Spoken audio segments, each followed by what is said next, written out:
没有走完的路不会是终点，故事的走向是自己选择的坚持。这个故事的开头还算不错，相信过程，相信自己走过的路。那些最激动人心的冒险，从来不是单枪匹马的挑战。 과거는 잊으세요. 내일이 새로운 시작입니다. 내 경기가 새로운 도전이에요. 我们愿意为胜利付出许多代价，改变只是其中之一。 어떤 사람이든 현재에 만족하지 않고 어떠한 사람이든 제자리 걸음을 하지 않는다. 过去的荣耀就存留在记忆中，这一抹红色要照亮未来。 为之付出的心血越多，收获的果实才越甘甜。赛场上的事怎能尽如人意？我只想追求无愧于心。保持微笑，胜利总会专顾你。在尝过赢得一切的滋味之后，你绝对不会甘心做第二名。尖矛和利刃是勇者的武器，也有最坚硬的盾和扬起风帆的大旗。如果翻不过这座山， 他们就听不到你的故事。这个故事的结局将由我们来谱写。为了无悔，为了胜利，为了站在世界这边。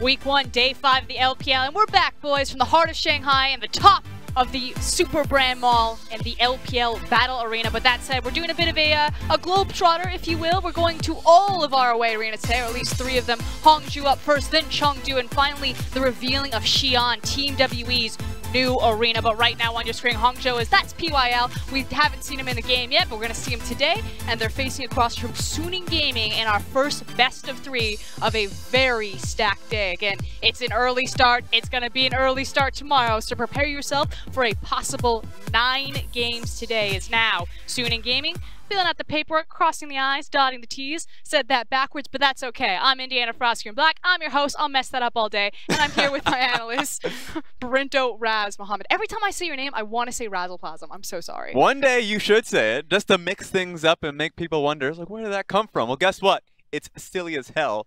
Just keep it in the back of your minds. Just keep it in the back of your minds. We got a lot of stuff to get through today, so we're going to go ahead and quickly go into the standings because the LPL has been a stacked region, which, by the way, welcome Europe to 8-11. Watched those games last night. Just as crazy as what we had over in the LPL, but the standings are showing a bit of semblance. You know, Invictus Gaming, Rogue Warriors still sitting at the top, but we have had a couple of upsets so far this week. Yeah, immediately going towards OMG for me because, yes, OMG and Snake happened earlier on in the week. OMG took the victory with one new player coming to mind, Mountain, and it looked incredible on their end because that was up against Snake. Snake came back, immediately getting a 1 win for themselves. So 2 games for them, just rounding it up 1-1. And our international viewers will notice that Edward Gaming, Team WE, and Royal Never Give Up have yet to play. Team W will be playing their first game just today, the very last series that we have, as well as their match of the week tomorrow. And we'll also see Edward Gaming and RNG take the stage tomorrow because of Asia Games. Yeah, there we go. Welcome back from the Asian Games. It's going to be fun to see how they're shaping up because a lot of people will be like, well, they're not practiced. You know, this is the first games that they're playing. This is not the first games they're playing.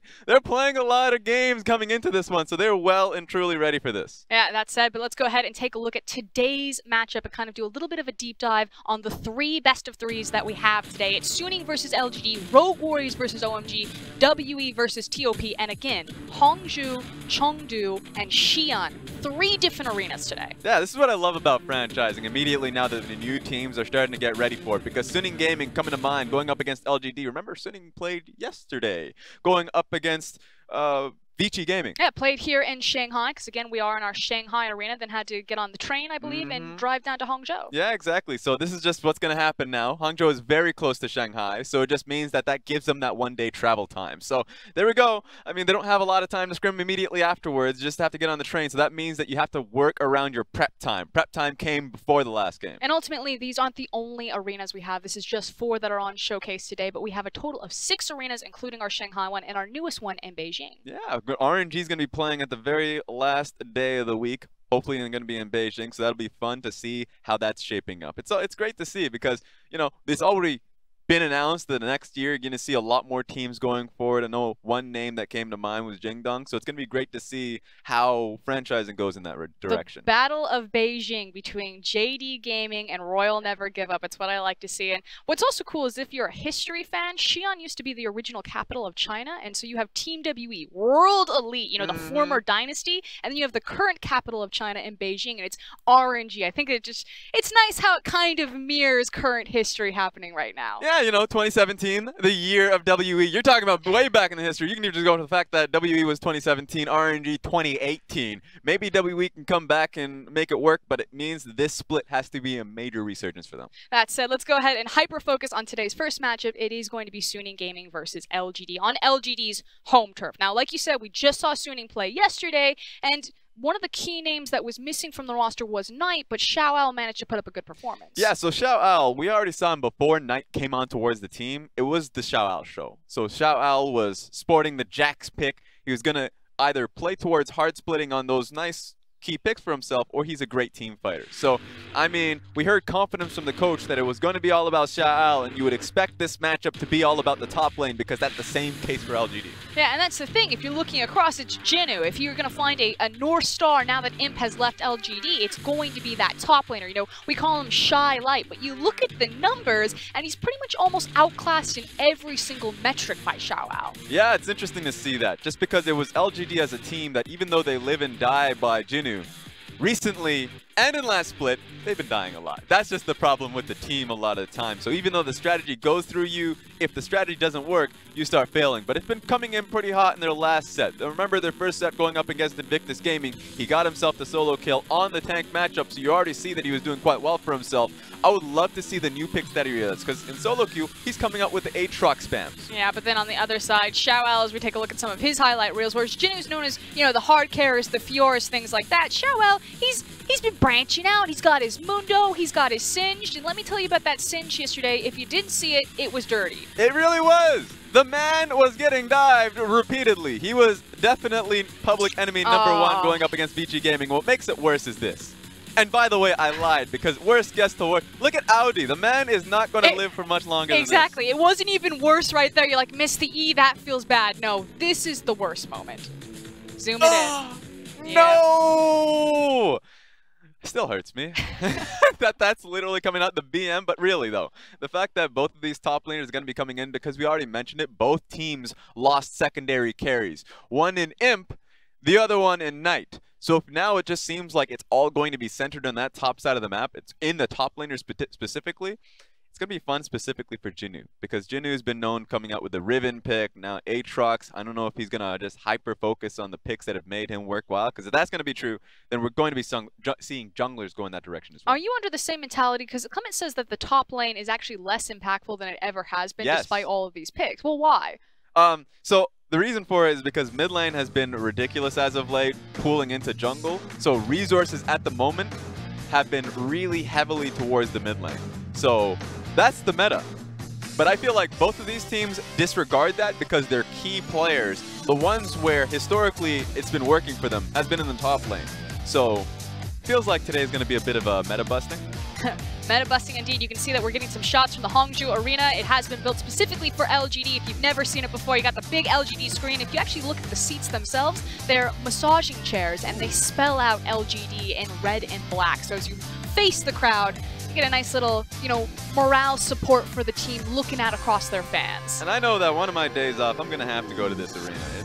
You're right about the just massage to get the massage. Chairs. Exactly. And I always, here's the problem with that, because it is a double-edged sword. You want your fans to be up off their seats, cheering as much as they can, and they do cheer. But whenever the camera pans towards them, they feel a little bit too comfortable. Going up against Suning Gaming, you want to be able to get behind your team. This is going to be the Suning Gaming roster as we're talking about it. So Xiao in the top lane, Hacker in the jungle, Fen rounding out that mid lane, and bottom lane, Fury and Yoon. And that's been the real surprise. You know, without Knight, a lot of people started to peg Suning down the standings, but Fen showed out great yesterday. You know, had some Aurelia games, was known for his Cassidy, so definitely fits in the assassin play style that we need for this meta. Which is a big surprise because he's been known as the tank player, going towards Galio more often than not when we last saw him. So showcasing that he can play Aurelia, though a lot of people will be like, well, yeah, she's the strongest pick. Why wouldn't she play?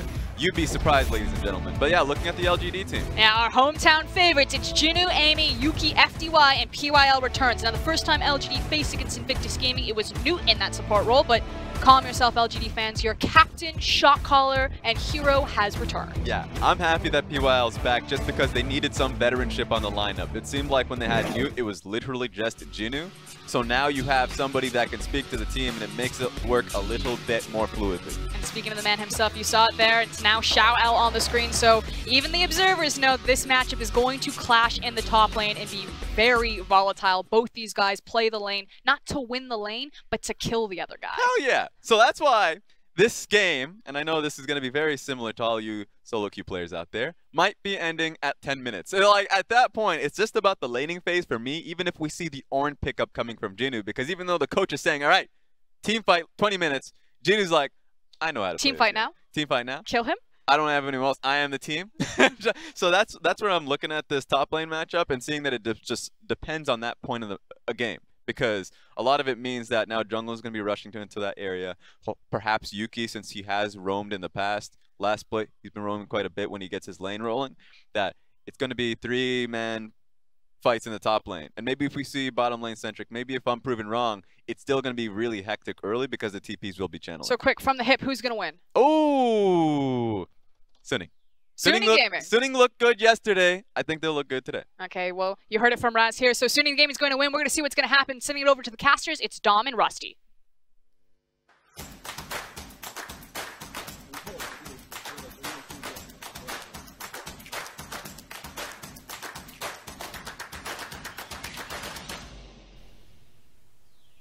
Thank you so much. Like we just heard from the desk, my name is Dom, this is Rusky, and welcome to 2018. Imp is gone from LGD. 1,247 days he has been wearing the jersey, and now he's finally taking it off. This is a new team. The Sleeping Dragon has got to reforge themselves in their new arena into something different, something new in this 2018 LPL summer. And if you're an LGD fan, there is still hope behind their new AD carry in FDY. I know that PYL's still going to be there, and look, everyone could perhaps even speculate that PYL may be a part of the problem at the moment with his archaic shot calling and decision making. Archaic, okay. Experience. He wants to lane swap, still he can't. You know, he wants to control side waves, he can't because they're diving him. You know, things have changed for this roster, but what we can tell is that FDY's got a lot of potential as an AD carry, at least mechanically, and if the decision making of PYL can come into the future, effectively work with a new player, it's a new start for both of them, right? And it's a new opportunity for LGD to get it together. And I think this is where we have to set the stakes for how LGD take this matchup, because considering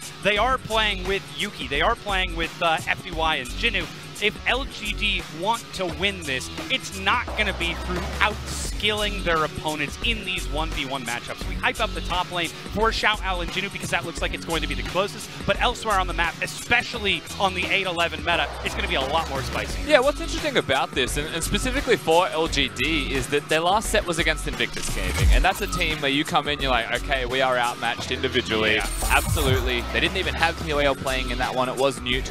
But what they did to circumvent that was lane swap. They played to avoid their opponents. They tried new things and they understood that they weren't as strong. Coming into this game, I don't think that same mentality will carry through. I think they will still try and keep up with Suning Gaming individually, but you're keeping up with an early game team. Yeah, they're certainly going to have to. Already, though, it looks like we're seeing LGD trying to rise to meet Suning as they've got Rakan and Vladimir likely going down into that bottom lane on this 8-11 crazy awesome fun patch. I love how awesome and widely varied.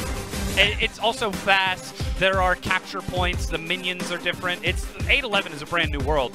But LGD, they're looking for something aggressive with this Vladimir and Rakan. Perhaps they could be looking for the teamfight, for the engage, to try to meet Suning head-on in this early game. And with an early start of the Nocturne from Suning Gaming, it definitely feels like they're going to be trying to pick people off, round the composition out with some extra damage, perhaps even just an engage tool to go with the Nocturne. And you'll have yourself a very powerful pick style of composition. The support still being missing is curious from Suning Gaming. There was a higher priority on that one yesterday, especially with the Rakan now being picked by LGD second. Alistar still comes into the mix to me, and LGD may even start to ban them away from you. Yeah, we'll see what that's going to be as Olaf is now picked up for Amy. Well, presumably Amy. If there's anything that we know from watching the LPL, the LCK, and even the EU LCS, none of these picks are locked into a lane until we get to the final pick and then the final swap. I think it's about 40 seconds of the last 60 is when we'll finally know. But like you said, Rusty, there's that Alistar. So LGD, they're thinking that, hey, maybe that support spot is open. We should probably try to trim it down a bit. And I think more importantly, they're also thinking that Suning Gaming haven't prioritized their support. They've gone for the Swain earlier into the mix, and that to me is a super curious option. Fury can play it in the bottom lane though, so that's where it all comes back to the flex pick discussion. You don't know where either of those champions are going. You only know where the Nocturne is. So what I do like from LGD here is that they remove the Alistar, definitely get rid of the other strong champion that is coupled with bruisers in the bottom lane incredibly well, and then pick an Olaf for yourself third as well. Get the jungle matchup, don't let them ban it away.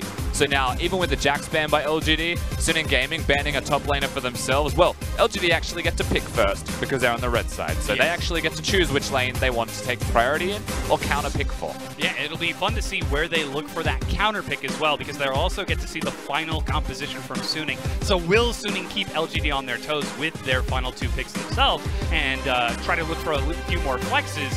Or are they just going to show their hand now as Aatrox is going to be locked in for LGD? I'm not shocked that there's an Aatrox lock-in, but I do think that, you know, Jinu being one of the big carries of the team could have afforded himself a last pick potentially as a counter pick against Xiaoao. We don't know what Xiaoao's going to be playing just yet, but now he knows his matchup, and will we just get the Singe from him, you know? Will we get a fighter matchup such as the Camille that's being hovered, or will we get the tank that worked very effectively for him yesterday? We're about to find out. Camille is the lock-in for Xiaoao, and the final champion for Suning, Shen. I mean, who really knows at this point? You can really fill out that roster just about any way that you want to, but we're still going to be looking to see how they decide to flex this out and shake out the final few champions. Camille can jungle and Nocturne can mid lane. There's always an opportunity. I'm never going to discredit that. Great roaming. Shen also seems to be the best in the bottom lane right now, something that is often being banned away alongside the Camille and alongside the Lucian. This is the first Camille that we have seen in the LPL that has gone into the second pick or ban phase at all. So not a high priority for either of these teams, but still a very strong lock-in. Keeps that 100% pick ban regardless. Yes. And now we're looking at the final one. That Aatrox, with the hovers that PYL is showing us right now, I mean, I know he's a bit of a troll, and the Renekton lock-in, I'm not so certain that Aatrox might be going in the top lane. I'm not so certain. And then we just let it simmer. And we see where everything ends up. It actually shakes out. All right, Renekton AD carry for LGD. FDY going up against Swain and Shen in the bottom lane, with Vladimir in the mid lane, Olaf versus Nocturne in the jungle. As we've got our final lock-ins, it is in fact Aatrox versus Camille, so you were correct about that fighter matchup, but this is, we'll have to see how this is going to shake out. Yeah, I'm not too surprised that that is where the Renekton ended up as well, into the bottom lane specifically. Not going to be filling the AD carry role, but perhaps there will be some crazy lane swaps or some aggressive starts here, and he knew what he was going to be playing against. And that's the thing, you know, we're at a point where it's only week 1, it's only day number 5 of our week. We still know where these teams and where these champions specifically tend to go for themselves, and at this point, you know that the Shen goes bottom lane. Yeah. You know that the Rakan was obviously going down there, so that's what you're looking at as the bottom lane with the 1v1s. We've seen Suning Gaming play the Swain bottom, so we also know that that's most likely where it is going to be, as it has quite strong control, and they even take that with a Vladimir, rather against the Vladimir, which was a winning matchup for them yesterday. So they try and force LGD to change their lane assignments up, right? They put the Vladimir mid lane as a response LGD, they pick the Renekton to try and have a better 2v2 lane in the bottom lane, and I like that for LGD, because that unlocks PYL. And an unlocked PYL, whilst it's a blessing and a curse simultaneously, still has a blessing in there, and that's extra vision, you know, the ability to work with aim, you work with the jungler, and get around the map. It sets up for LGD in the way that we've always expected from LGD in the past. Imp was the player who could sit under his turret safely and farm while PYL would be roaming, hooking up with Amy, hooking up with Jinu, or even Yuki and Nanju. But now we've got FDY trying to hold his fort in that bottom lane on this Renekton of all champions against a Swain and Shen on that bottom half of the map, plus the dive potential of a Nocturne. I feel like there's so much potential for a submarine composition almost out of LGD, not in the traditional stealth sense, but suddenly one person shows up, and then you've got Shen, Nocturne, a teleport from Camille. Regardless, we've loaded on the rift for Game 1 between Suning and LGD.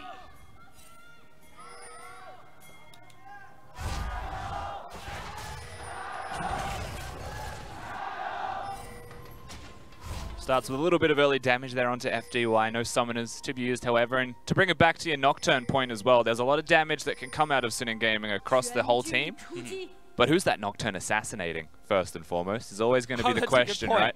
When there's 5 bruisers on the opposing team, Nocturne doesn't always have the best experience. But what I will say is that at level 6, if he gets a gank off, they're all still fragile. Yes. At level 6, if he gets the kill, he snowballs, and they all stay fragile to the Nocturne as he starts to get lethality and further damage items. So there is always going to be a high threat champion coming out of the jungle role of Suning Gaming. And last we saw them play, their jungler was the carry. Well, FLICKR, he's going to have to put out some work if he hopes to start setting up his team in this one. As LGD, they surely see it coming. Renekton Rakan in the bottom lane.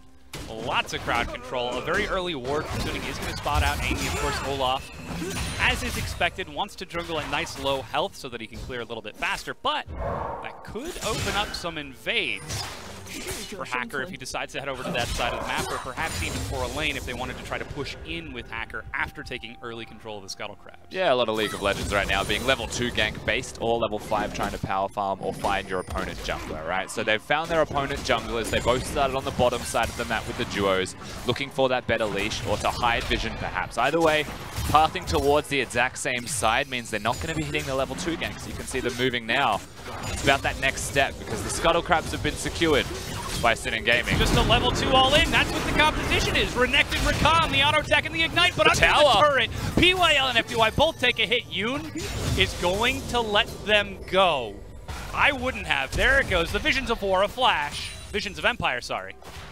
Yeah, it's not just letting them go. There's still going to be that follow-up pressure. Bruisers, man, you never know. Yeah. You're watching a bottom lane. I'm so used to it being calm for the first 3 to 4 minutes down there, just pressure and surviving. But no, everyone's a bruiser. Everyone has kill threat. And once again, you see the opportunity arise for the Renekton Rakan. A big reason as to why they picked this duo was that they could potentially have the kill threat over that Swain, who isn't strong that early into the game. But now all 4 summoner spells used by LGD and 3 gone from the side of Suning. Oh, the never move Shadow Dash. FDY slides in and out. But this wave is pushing away from him, and Fury is back up to nearly full health. Yeah, this lane's over for LGD. They have to recall and reset it so that they have an opportunity to come back. Because they have no summoner spells, they have no health. They can't afford to stand there and even soak up the experience after that last trade they just lost. They need to go back to base. They even started with double support items, and I don't discredit that they've started with those items, but they have no stay in lane. Yeah. If that was another item, perhaps the kill was actually there. That's just the hindsight, however.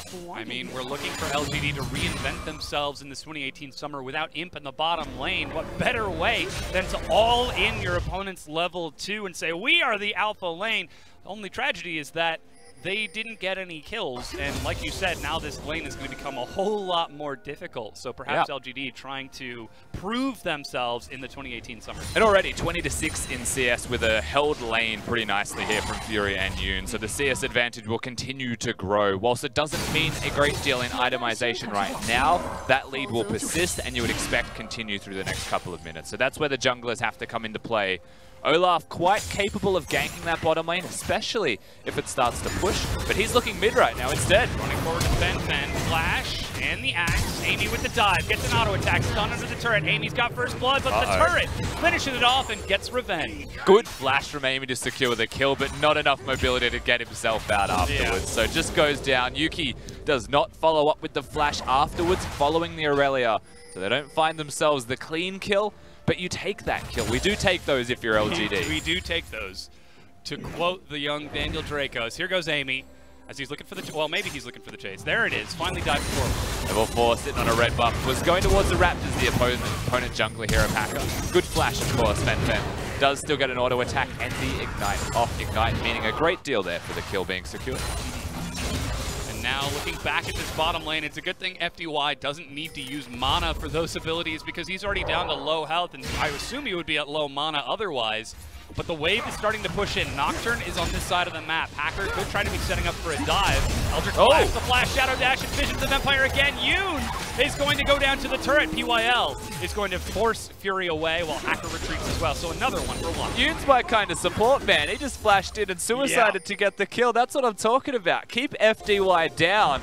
That's his goal as a support. He's still going to get experience. He's going to get gold for the kill. And he's feeling really good about himself because there was a minion wave crashing under the turret. So if you trade 1-for-1 and LGD lose 20 minions, that's a win. That gold differential. Whoa, what a never move. PYL gets caught with the battle dance. Still going to land the grand entrance though, and another ignite. Fury taking down. The axe from Amy is going to get a kill, but Hacker follows up. Another 1-for-1 could be on the cards here. Hacker never ends. Breaking it off in the top lane. Jinu unable to escape the Hextech ultimatum. Close, but no cigar. You can't get out of that one. So Shao gets the kill in the top lane with Fen being up there. Fen does, however, get that gold. Yoon comes back, FDY comes back to lane after. Both of their bottom laners have passed away as well, as Amy and Hacker found themselves in the bottom lane. Yeah. Yuki's the only one that's in Zen mode right now, just farming it up in mid. He's playing PvE, everyone else is playing PvP mode. But like you said, we have to highlight that gold difference between FDY and Fury. 37-15 in that bottom lane. Even Xiao Ao with the kill that he was able to get onto Jinu, plus the standard laning phase, is already 10 CS ahead in a double fighter top lane. So right now, Suning have set themselves up for success with this early game. And while LGD have got the 5 bruisers, they kind of needed a little bit of a snowball, I feel like, to really get off the ground. Man. And you know the thing with, if anyone's played top lane, you know full well that if you die once in lane, even if you just miss a wave of experience, you lose lane until your jungler comes to help. And you just sit there pinging assist, waiting for him to come to you, because you know it's not going to... But what if that's every lane? Where it's bruisers in every lane and then a kill goes over. So the thing there is that both junglers have been ganking. They've both been successful in their ganks, so they're both actually relatively fed. Nocturne at level 6 has got a lot of extra utility in the way that he can deny teleport, so that he can just prevent vision in general. So it's reliant on better communication from LGD to be in the right place, knowing where he is going to be before he presses that ultimate. Olaf doesn't have the same mobility. However, he does have 2 kills, so he's upgraded to Ninja Tabi with Predator. He moves very quickly when he looks towards those ganks. So what you expect here from both of these teams is a successful next gank. It should be successful because of how fed the junglers are. It's about what they can get with those kills, because now their lanes are just in chaos mode. If they get a turret after the kill, they actually open the map up for themselves. And this is where we look to Amy and Hacker's positioning. They're both heading up towards that top side of the map. Hacker with a fresh recall, still no boots, but Amy is sitting in the brush in the back. He's got his Ragnarok. Jinu preps the wave, but Hacker is getting closer and closer to that top minion wave. And Xiao Ao just plays it safe, backs up and retreats. I feel like he's the first person to have actually done that maneuver. Play a safe laning phase outside of Yuki in this game. Well, Yuki's just playing laning phase. He seems to not be willing to contribute to his team's movements around the map currently. Oh man, love me some patch 8.11. 9 minutes in, still the junglers just continue to clear out their camps, maneuver around these lanes, and try to accrue more gold so that they don't fall apart more in this mid-game, because this is looking a lot more volatile for LGD. First Dragon is an ocean, so not a huge incentive to take that early on. It's absolutely more volatile for LGD though, and all of this is through the bottom lane. Renekton behind is going to definitely struggle, but it also means that Sin and Gaming are strong down there, so Fury and Yoon able to be a pivot point where a jungler could come or where they could leave lane after getting the push on. It's all down to whatever SNG decide to do or want to do. And all of this time is spent where PYL is not going to be unlocked, he's not going to be free, having a bad time. Shadow Dash, and again, the Visions of Empire. Fury is going to go for the Demonic Ascension, holds on to it, but Dominus was used by FDY and the Exhaust. And they both have ults that make them bigger and more angry as well in the bottom lane. It's great. Not quite massive, but who's bigger and angrier? Is it the Raven or is it going to be the Aurelia in the mid lane? Yuki ducks under the ground. Let's see, Hacker just goes for the dive, chases the feet, but Fenfen gets the kill. The follow-up now is Fenfen takes a turret hit, and he dives back around the minion wave, lands the stun. No way, Fenfen will finally get shut down, but Hacker is caught by Jinu on the other side. And that's going to end up being 2 for 1 in favor of LGD. Oh, hang on, bottom lane, there's the quickness. Shadow Dash in order to escape, but Fury stalls him out with the never move.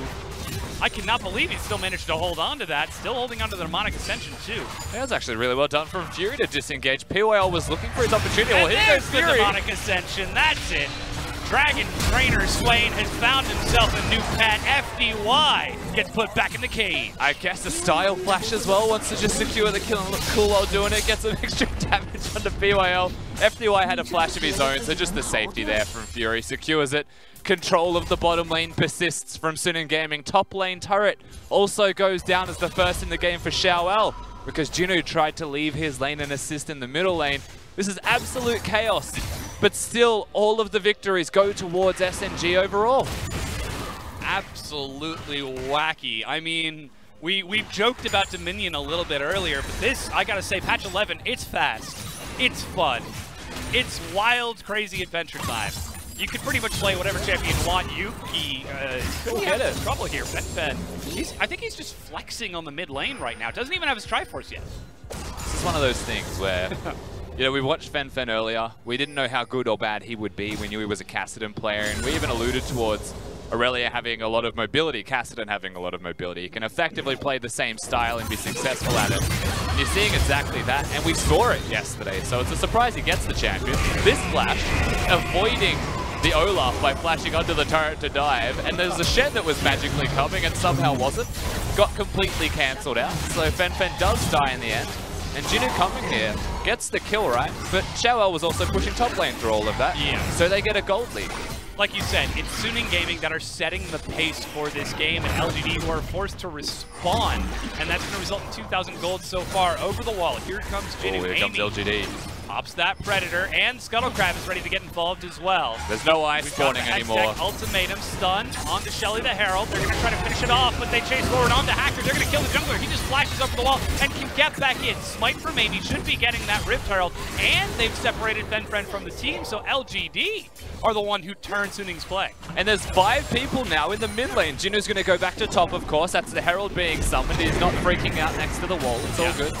And that turret in mid lane's definitely going to go down if they continue the pressure here. Minion wave or not, Shelly will make the difference. Great plays coming out of LGD. Of Empire, and they get some damage onto Yuki, but Nevermove doesn't tag him. And Shelly will be close to finishing off this turret. Amy will finally walk up and get the last hit. LGD will break it down, but there's the paranoia. What are you actually doing, though? I think he's just using it to give them paranoia. Right, well they're gonna... That is the ability. I mean, even in the top lane, Xiaoel actually had the freedom to push into Jinu. Yeah, Xiaoel's been pushing ever since the fight happened towards the Rift Herald, which LGD used to get themselves the turret. And he is winning the trades up there, so it's working wondrously for Xiaoel in particular. That paranoia was just a bit of a whiff. Whether it was vision denial or not, doesn't matter, because LGD had already got the turret, backed away as a team, so... there's nothing really to be paranoid about if you were them, besides, you know, who just backed away. Well, now I have to imagine LGD are thinking about it. Wait, why did he use that? Now they're actually paranoid, not in terms of just vision, but in their own head. I really don't. We're going real deep. I really don't. Sorry, I'm going real deep to try to justify Hacker's use of his ultimate there. But he's level 10. He's getting close to that level 2 paranoia. Decreased cooldown, increased range, more effectiveness in chasing people down. But that middle tier 1 has been broken by LGD. That should give a little bit more freedom to Amy to maneuver around the map. He has been trying so hard to affect his lanes, and it seems like he's the one who's benefiting from this mobility. He's 3-1-2, keeping pace with Hacker and CS as well, only about 20 down. I mean, he's doing super well for himself. Amy on the Olaf has got the ganks up successfully, and more so that he has found Hacker and has just knocked him down time. Yeah. If he ever finds him, he goes for the 1v1s. Even though he's down a level, Amy, it's the brute forcing style, I guess, out of LGD overall. Look at them waiting in the wings. They've got vision. And Suning Gaming, clearly aware by the way that they were trying to leash the red buff, aren't going to commit to it until they see Jinu or they see Amy on the map. Even PYL's hanging out in the mid lane, just in case. And that means that he's leaving FDY out to dry once again on that Renekton. Amy will be able to take this red buff, but it's still Suning setting the pace, pulling LGD apart, forcing them to make bad decisions. Or decisions that are either not good or worse. The worst option, you could even say, depending on the situation. Hitting big item spikes as well, actually, across the board for both respective teams. The Trinity Force has been there for a little while for Fen. For Fury, has got the Rod of Ages. And even a Black Cleaver for FDY, considering how poor his lane had started. And that he's still 40 CS down. Gets himself the Black Cleaver, still has an item spike. And may still be relevant in the forthcoming fights. Particularly in assisting Jinu. If they both get into the back line, Jinu's doing well for himself. He's getting his items, getting his bar. If they work together in tandem with that Black Cleaver shredding resistances, then they can assassinate people very effectively. very well could be the strategy, but LGD are currently setting up and taking the Ocean Dragon 15.5 minutes into the game. They managed to sweep out Suning's bottom side of the map to make it unsafe. I am seeing some apprehension. FDY is actually stepping forward. That's the never move and demonic ascension. Like you said, double teleport. FDY is the target. Over the wall, Xiao Ao gets the kill. It's 5 versus 4 now. As Jinu has been hoofing it down to the mid lane. They've caught up to Yuki. He ducks down inside the flood, but just the chase from Suning. The mob squad, as they get another kill onto the blast cone. They get split up, but Xiao Ao is right on top of PYL, who's holding onto his flash. Great entrance. But the chase and a knock-up from Xiao Ao prevents any follow-up. Yeah, the blast cone's actually the MVP there. Yep. Knocks everyone apart, disperses the fight as it were about to happen. Camille also using the ultimate a little bit earlier. The end result still that Suning Gaming get kills, but it's all retrospect. Drago's taking Fed. Yeah, in the mid lane, way too far forward with no backup. Just turned on by Amy and Jinu. All right, I give up. You gotta have some question mark pings there. I'm just playing. I sound like a news reporter. You know? And back to you in the mid lane. Oh, Fed getting ganked. Now coming in live from top lane, someone else overextending without vision. Back to you mid lane. Same thing happening. It's just in. Suning take bottom turret. LGD still struggling. 40 CS down LGD aren't even struggling, man. Like, there's a gold difference. I feel like FDY is but struggling, but that's about the extent of it. 15 CS for Jinu down. It's not that terrible. It could be worse. Yes. Think of it from that perspective. And more importantly, the reason that I don't think they're struggling is they're getting objectives. Suning Gaming are giving them the space to get objectives, whether they should be or not, right? And I actually credit a fair amount of that to the Nocturne pick.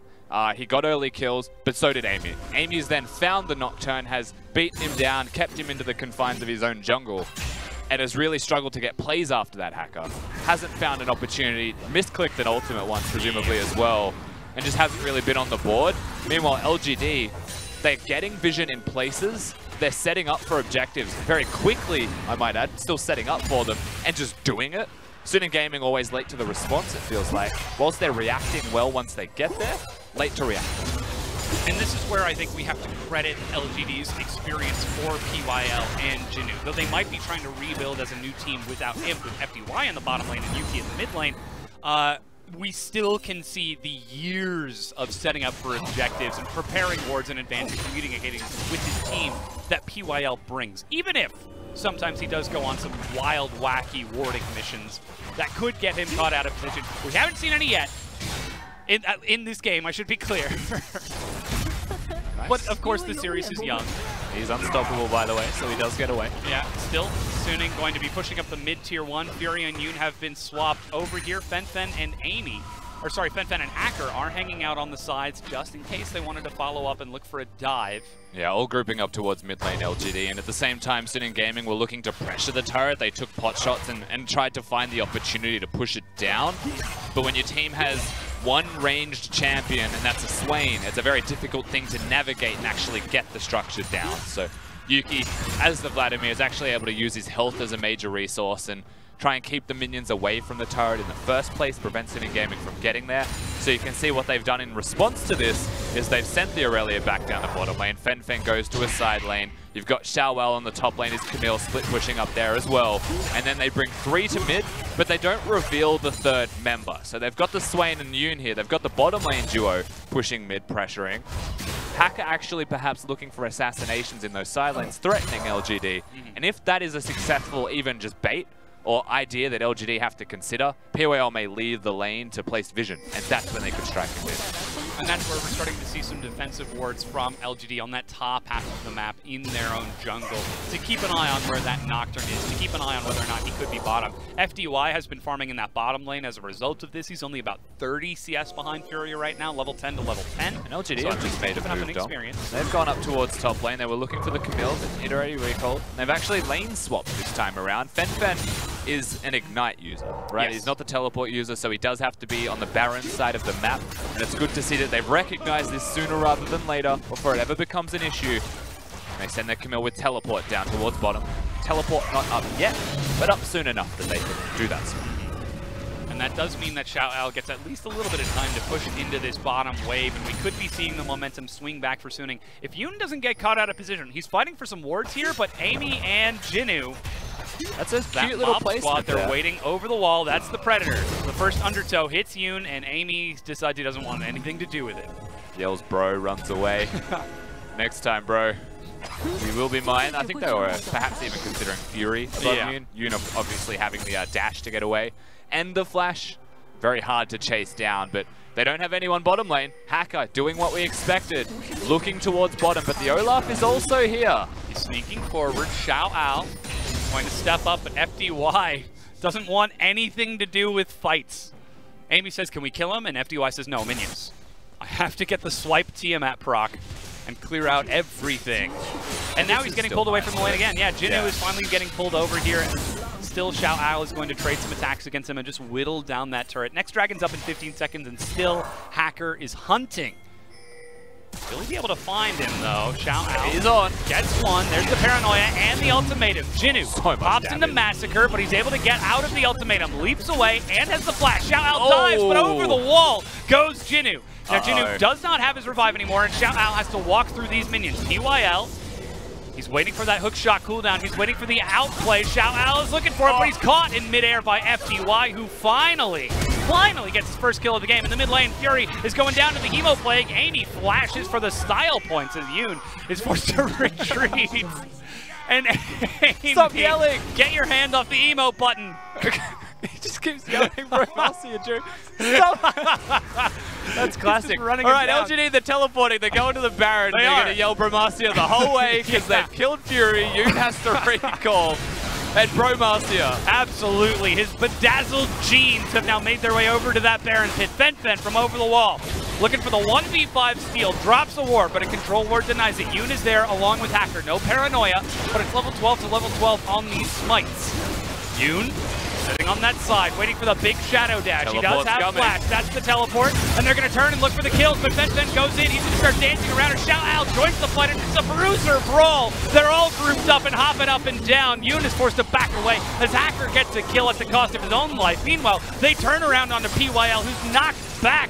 And in the chaos, everything disseminates, and it ends up being 11-11. Yeah, 2 for 3 trade is the end result, and everyone has to go back to base with the tail between their legs because they're all battered and bruised.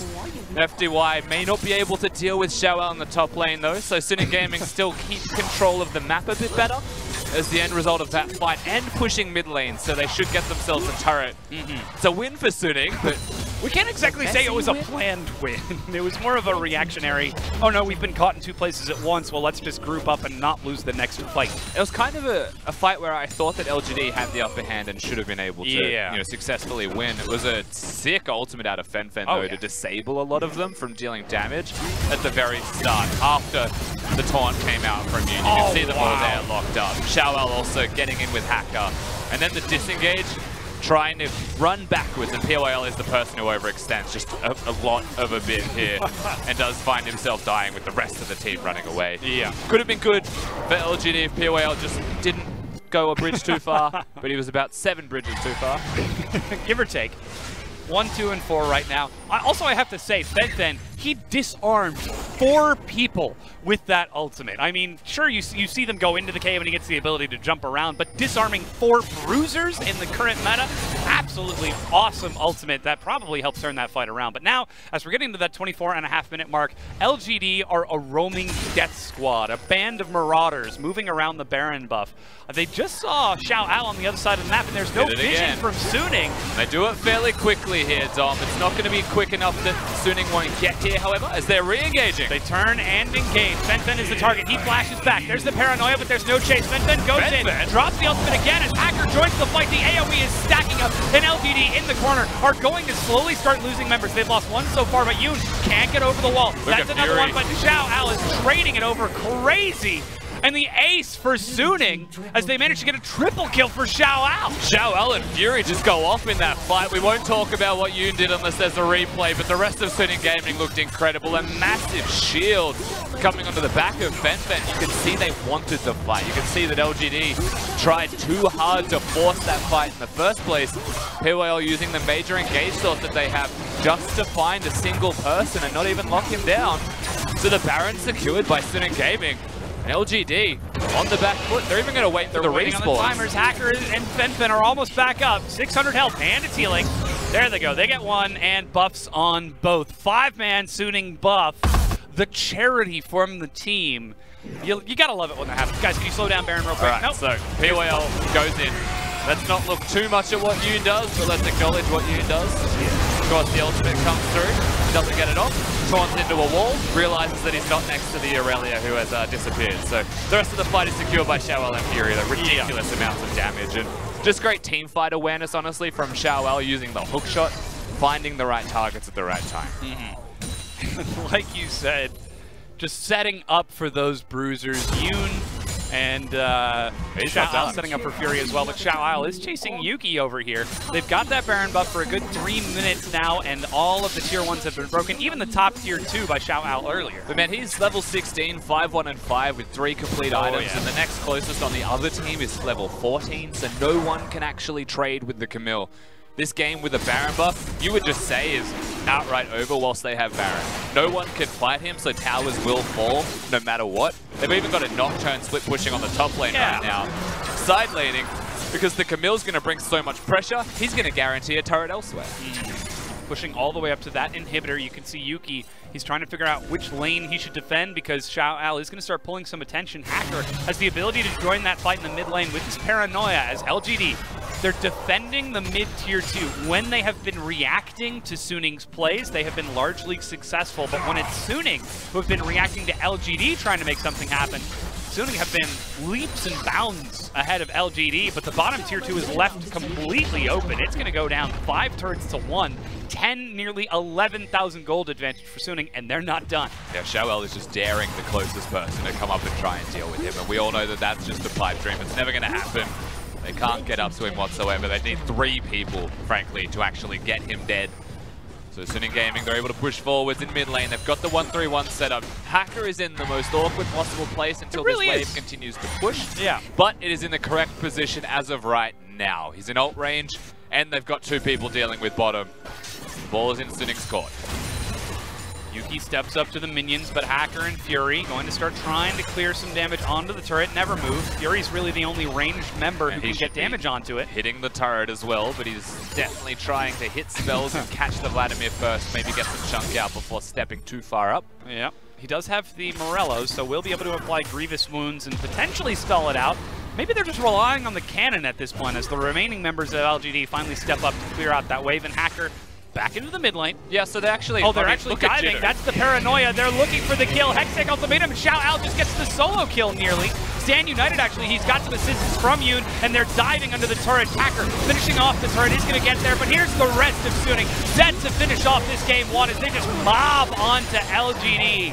And in their first series against LGD again, Suning are showing that they are the superior team here as they turn onto this inhibitor. Yeah, 4 dead from LGD. Xiaoel does die. The raid boss is down, but 4 members strong with a Baron buff. You would expect the game just ends right now. Nothing the PYL can do to stop the freight train that just rolls through. Yeah, they turn onto the Nexus turrets. PYL can do nothing but watch, as you mentioned, and LGD fans will once again have to suffer a loss at the hands of Suning here, as the 2 teams that are trying to rebuild themselves with the loss of their star player. It's Suning who comes up aces in game 1. Certainly is out of one of the most chaotic games that I have seen, in every sense of the word, I feel like. Love me some good old-fashioned chaos. People say that 8-11 is a Fiesta meta. That's how a lot of people want to describe the meta, and I don't think that's entirely true. But I do feel like this game encapsulated a lot of that into one neat little bundle. So what then is the difference between a Fiesta and chaos? Because we're calling it chaotic, but we don't want to call it a Fiesta. I'll give you an example, right? All right. In this game, the bottom lane is fighting and the jungler is there. So on the top side of the map, you don't have your jungler, so you should back away. But then they're fighting. And then you look to mid lane, and one of them's also fighting, and he's got top lane, but the other mid lane is just farming mid. Yeah. So like nothing is happening cohesively. It's all just happening at once. So is this just a decision-making breakdown that we're seeing in this 8-11 meta, or is it just everyone saying, I have the chance to make something cool happen by killing my opponent, I'm gonna do that? there are certain things at play that you may not expect in League of Legends anymore, and I do think that's the hardest thing to deal with on the newest patch, right? So if your bottom lane is fighting and your jungler's down there, you know you should back away, but you also expect their jungler will be there, and you don't expect a mid laner to be at the top lane as well. Like, different things happen, it causes chaos, and through the chaos that is caused, certain teams tend to thrive in that.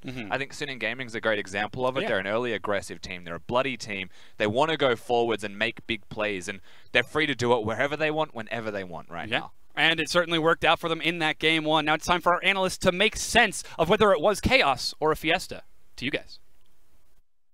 Just straight animal style, if we're going to take a page out of EU's playbook there. But thank you, gentlemen. Now, Raz, I want to jump immediately into some of these compositions because they were just talking about, you know, you're seeing all of these champions. There's all this kill pressure, the fact that you can use kill pressure as a priority in this meta.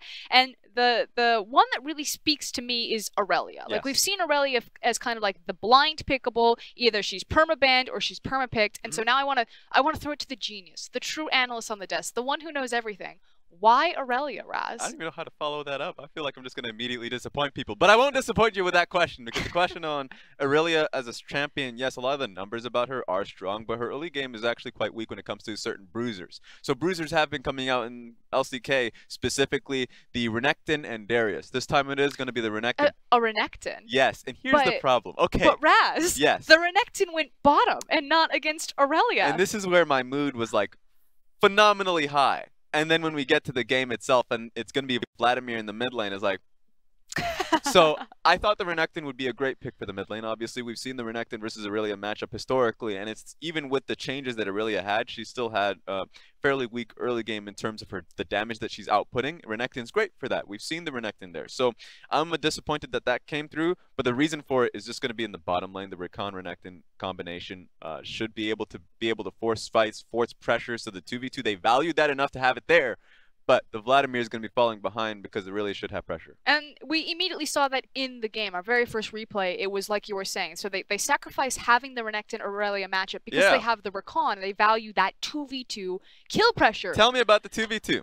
The 2v2 did not go... I believe we were watching the clip, and we're like, okay, this makes sense. They're going to go all in, they're going to kill, and they messed it up. Because they were so damn close to the tower itself. Take a look at how close that is. That was beautiful. And then the pull-in too. So it could have been a PYL kill. And even though you come out of it and say, no one died, how is it that bad? Take a look where Olaf is. Olaf is in the top lane. So how is PYL and FDY going to push in that wave? Quick answer. They can't. They don't have the jungler to come down and assist them. Yes, and they won't. They play it safe, and that's why they end up losing it. A lot of scrims, a lot of games that you see behind screen. Oh, I guess you won't see it. But a lot of games that happen behind screen, that's where you end up saying we lose the lane entirely, because we have nobody that can help us. Obviously, Vladimir is not going to get in the push in the mid lane, so you can't even be cute enough to say, okay, push the lane and come for me mid laner. That's not going to happen. So that bottom lane, from that point forward, are just perma behind in CS, and they will always fear the enemy jungler. So that was just really unfortunate that they come off in that game right off in the back foot. I mean, it's basically a situation where LGD initially had control over the ball. They had possession of it. They put all of their eggs into the bot lane basket. Bot lane fails, and then you put the Vladimir into the Aurelia matchup. That's going to go nowhere. I mean, we did get initial jungle assistance. So now, ball's on the other side of the court. It's now in the power of the Nocturne and the Camille. Yes. And you immediately honed in on that. You're like, this combination is deadly. Fabulous. So we've seen a lot of Camille in play. Camille is a great champion.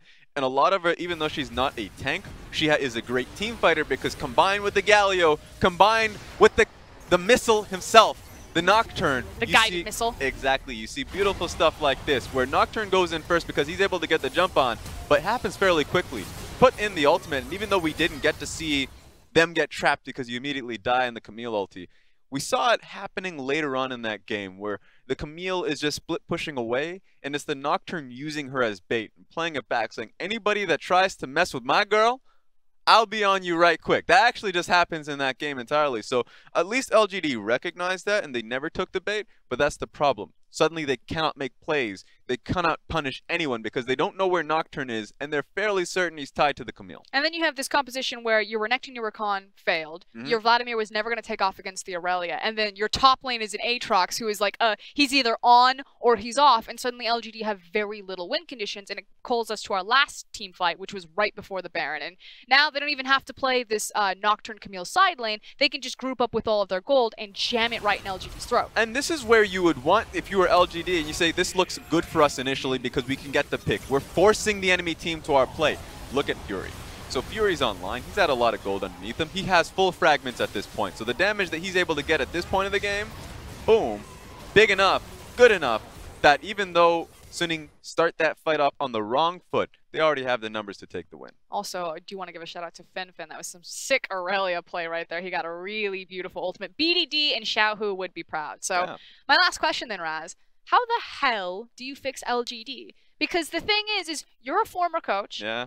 Got a, good bit of reputation behind you. If you're looking at LGD, who have continued just to slide further and further backwards, I mean, obviously they hit the reset. Yes. They blew up their roster. They've tried to put it back together, but yet they continue to make these types of mistakes and not find the success that such a godfather organization should be finding. We have this discussion quite frequently, and the word that comes through quite often is identity, right? What is the team's identity? This game, it was a pretty stark, I would say, reason for that. They had a lot of pressure bottom lane, they fight bottom lane. Well, the jungler's not in the bottom lane with you, and even though they think they can do that for free, do you want to do that if your composition, or at least your team, plays towards top lane quite heavily? And a lot of teams, I would say Suning is really famous for recognizing that their pressure is going to be mid lane when they have Knight, or top lane when they have Xiao Al, and bottom lane, for the most part, plays it safe and say, we'll just farm up bottom lane. But that doesn't happen for LGD. For LGD, quite frequently, we see skirmishes happen in the bottom lane when it's unsupported. And so they do need to get themselves, I guess, dug out of their positions. So LGD needs to just go right back to step one, where they realize, are we a bottom lane team early on? What are our compositions going to achieve? So you're saying this is like basic fundamentals, like figuring out who you are. Are we playing around our top lane, or are we playing around our bot lane? Yeah, because ultimately the decision making is something that happens, that we question for this team a lot. And even though PYL is a veteran, historic support that has had high highs, has been on a world stage, he is far from that stage now. It seems like he's plummeted in a point where a lot of the decisions and a lot of the plays that come through are just poor. So next game, hopefully we get that. I think this game was just one mistake that really just costed them time and time again. But we're talking about split after split that this problem has been occurring. That said, PYL still a veteran in his own right. That said, our man of the match, Xiao Al, is starting to become a veteran in his own right. He does take the MVP on that Camille performance, and rightly so. It felt like the composition really was centered around him with that Nocturne, that devastating 2v2 combo. Yeah, for me, 70% kill participation means that a lot of composition surrounded him. You're right about the composition surrounding him with the Nocturne, and it just showcased how focused this team is when they have that one lead, that they're willing to just go at it time and again. And showcasing that they do not need Knight to carry. Now that said, this is not a best of one, this is a best of three, so we will be coming back into game 2 between Suning and LGD.